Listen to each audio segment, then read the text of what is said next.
The Capital Confidential podcast is brought to you by the Times-Union, the leading newspaper in New York's capital region.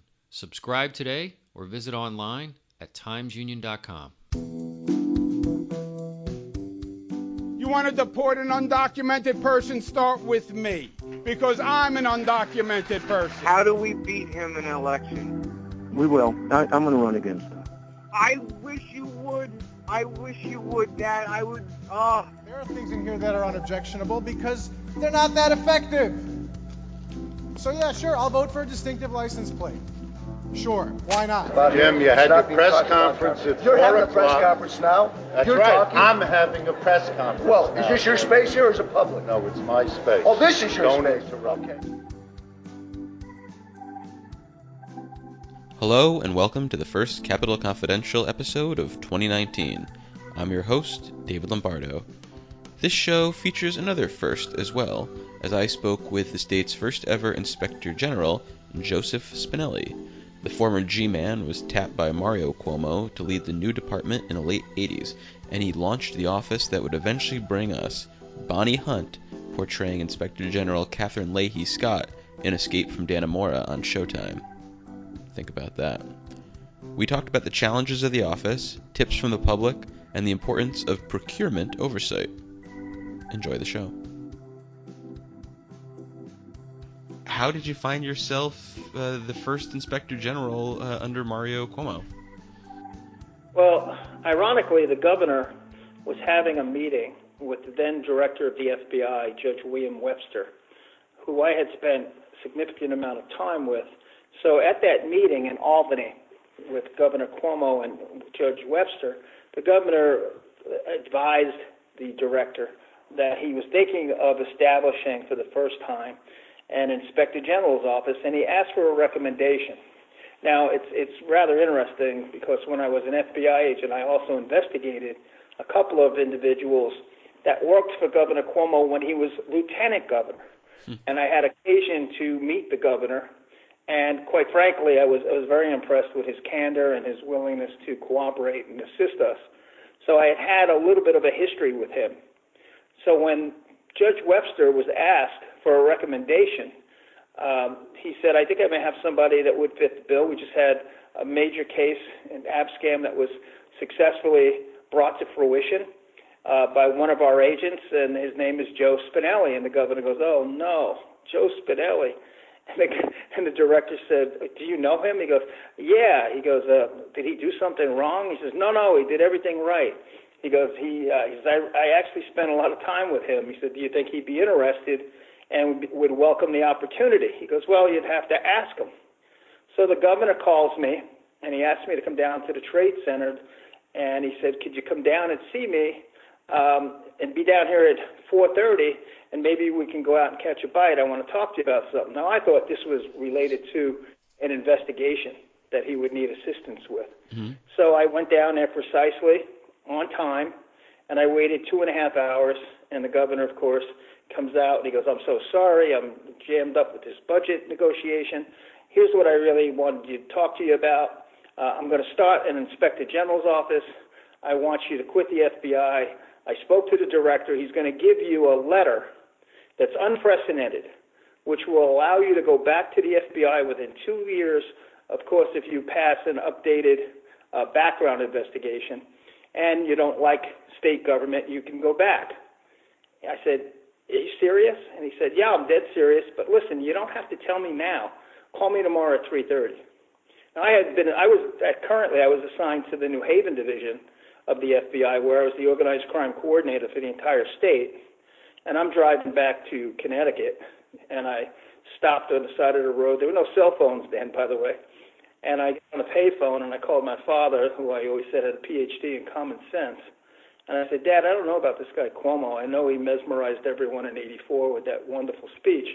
I said, but, he's telling me I should quit the FBI, and he wants to set up this office.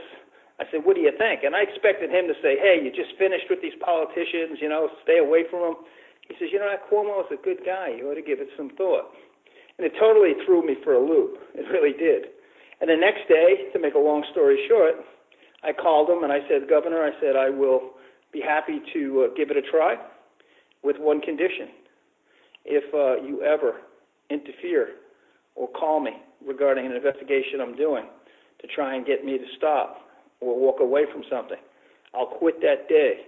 But more importantly, I'll hold a press conference on the steps of the state capitol, and I'll expose you for what you did. I just want you to know that, because it'll never happen. And I can tell you unequivocally, in 8 years that I served as IG, I think the governor asked me 2 questions in 8 years. Are you getting enough money in the budget? And are the commissioners cooperating? So I told him, I said, don't worry about the commissioners. They'll cooperate, I guarantee you. Just get me the money in the budget. An early trademark of your time in office was the hotline you set up. Can you tell me a little bit about that? If you open up a law dictionary, Black's Law Dictionary, and you go to the term non compos mentis, which means of sound mind, my picture will be there, and I'll tell you why. Because I had this great revelation, this great idea that I was going to set up a statewide Inspector General's hotline. Now, keep in mind, I'm the first IG. I don't have staff yet. I had a rented secretary, so to speak, and I'm in my office 8:30 at night, and it's snowing in Albany like it usually did, and I'm sitting there, and the hotline phone rings, and I pick it up, and I go, State Inspector General hotline. And on the other end, the individual goes, who is this? I said, well, this is the Inspector General. He goes, this is fabulous. He goes, 8:30 at night, the IG answering his own hotline? I said, who is this? He goes, my name is Adam DeGurdy. I'm a reporter. He said, and I have to tell you, I'm so impressed. The IG doing this 8:30 at night. I said, pal, I don't want to burst your bubble.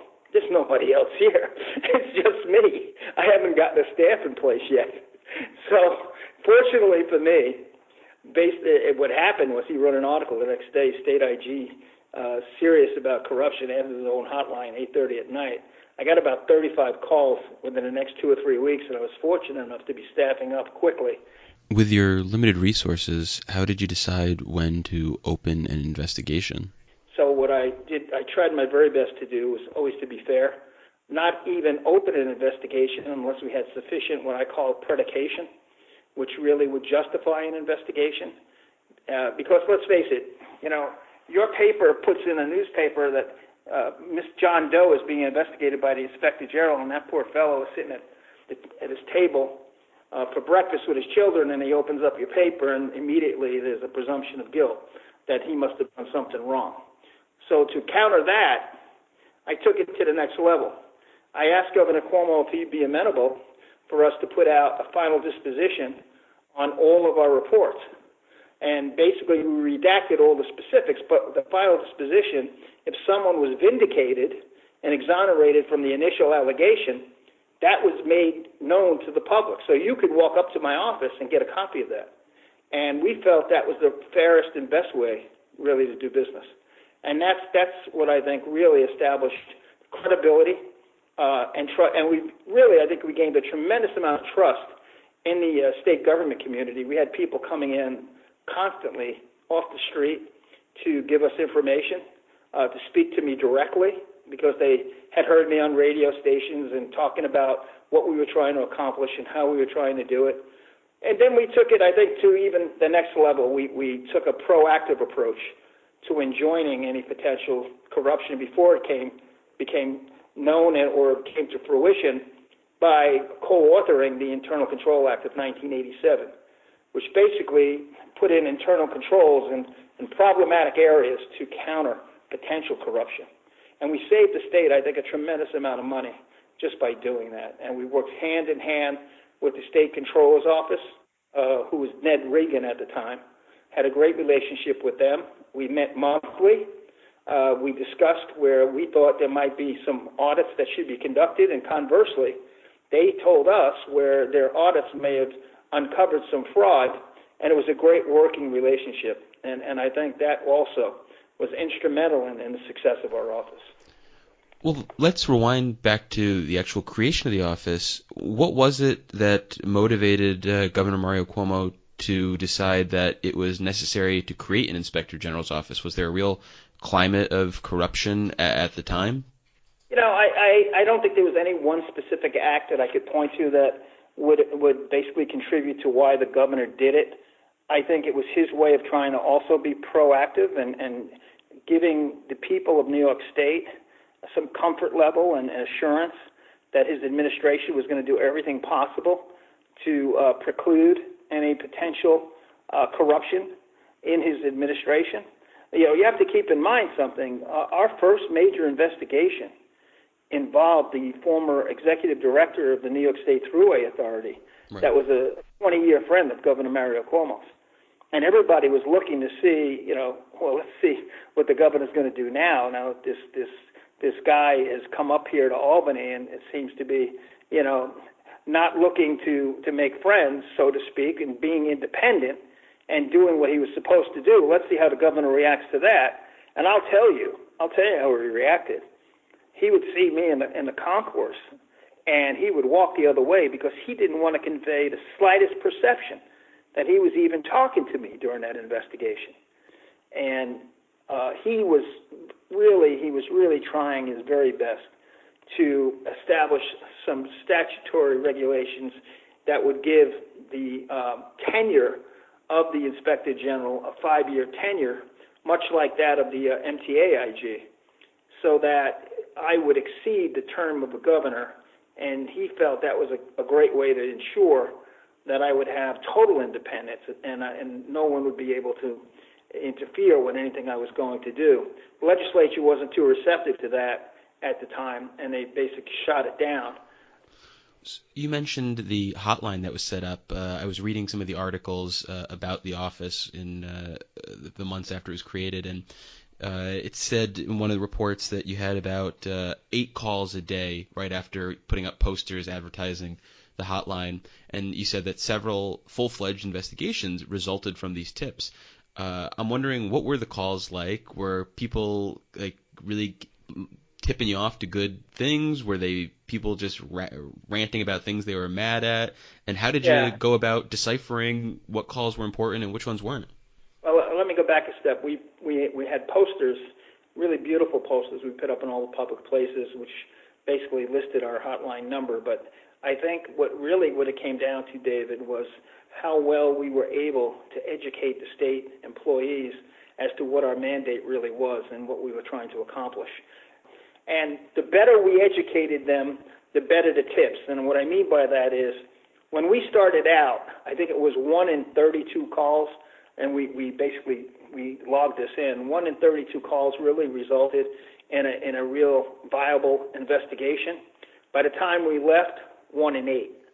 And how did you go about digging into these phone calls? I mean, how do you tell what's a important call, and how do you tell what's somebody just with an axe to grind? Well, look, again, it goes to the predication that I alluded to previously. We have, I think, very good investigative instincts and understand a lot of times just by the way someone will voice their satisfaction or dissatisfaction with what's going on. That's number one. Number two, the substance of the call. How substantive was it? Was it a frivolous allegation, or was it something that really was specific that we needed to follow up on to ensure that, one, it was valid, number two, that it required additional investigation for us to commence and to really drill down on the allegations. So, it was a call-to-call, individualistic thing that we basically, I think, and we got more sophisticated, I think, as we went along, too. We understood the nature of the calls. A lot of them, to be honest with you, were HR matters that really didn't concern us. I don't like the way this one got raised, and I didn't, Any investigations stand out to you during your tenure in the office? Yeah, I mean, there's too many to even get into, but I can tell you that we've had a couple with, you know what member items are, right? Yep. We had a couple of member item allegations that people came to us with that said, that member item money that went to Buffalo for this particular program, that particular program is a farce and it's a joke, and the individual who's receiving hundreds of thousands of dollars is paying for his daughter's wedding and her honeymoon and running junkets to the Toronto Blue Jay baseball games in Atlantic City and buying vans to do that with state money. It's not going for the program it was intended to go to. We had a lot of those, by the way. We had a lot of investigations with people who set up companies on the side for the purposes of getting state contracts, getting their own relatives involved to do that. And look, where there's, billions of dollars involved. For instance, the State Department of Transportation had a $3 billion budget in 1986. And, they had $670 million outstanding in consulting contracts. So I asked Frank White, the then commissioner of the New York State Department of Transportation, what's the criteria for basically issuing these consulting contracts? And to my dismay and disbelief, there wasn't any. So we set up an entire procurement policy with bidding processes and things of that nature. That is another, I think, example of how we were proactive, to basically enjoin any potential corruption. And that is a really fertile area where you will find significant corruption if, in fact, you don't put those types of internal controls in. Well, it's interesting that you mentioned that, just to fast forward to our current day, there's efforts to install more procurement oversight in New York. Do you think that's necessary at this point, with all the recent scandals surrounding like the Buffalo Billion? I think there cannot be enough of internal control work for procurement and any other areas that are fertile and where contracts are issued.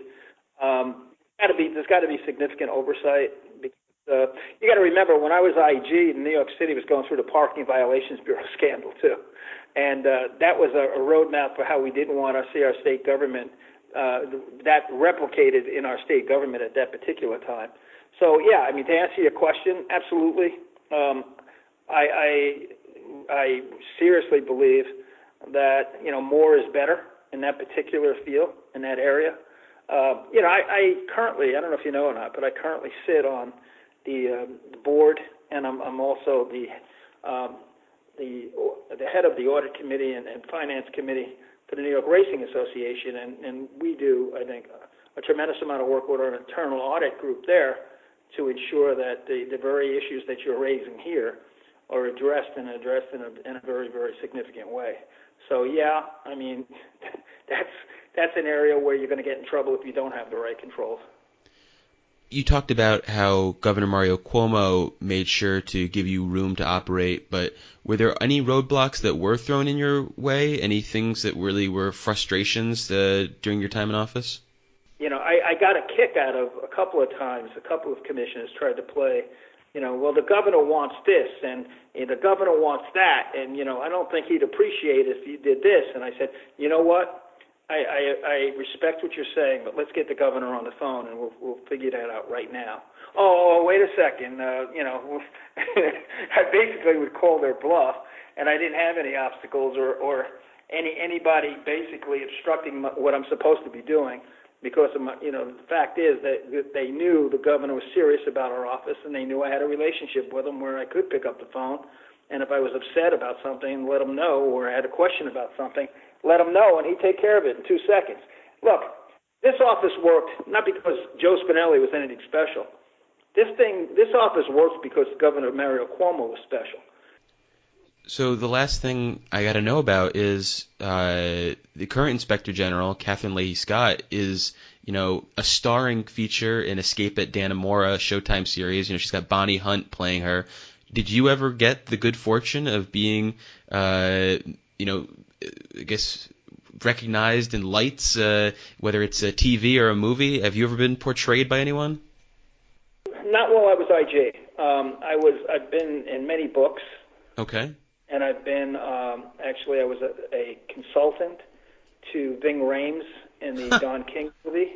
Okay. Because I was the case agent for the FBI's investigation into organized crimes involvement in professional boxing. And if you want to read the Sports Illustrated piece, November 4th, 1991, entitled Shadowboxing, I wrote it and was one of the articles of the year.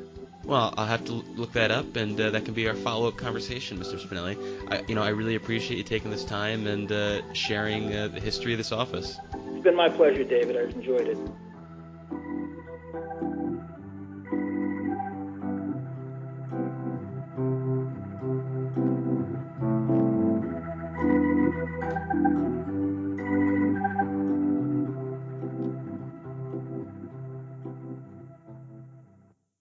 Just heard I tried to get you. Ah, this day sucks.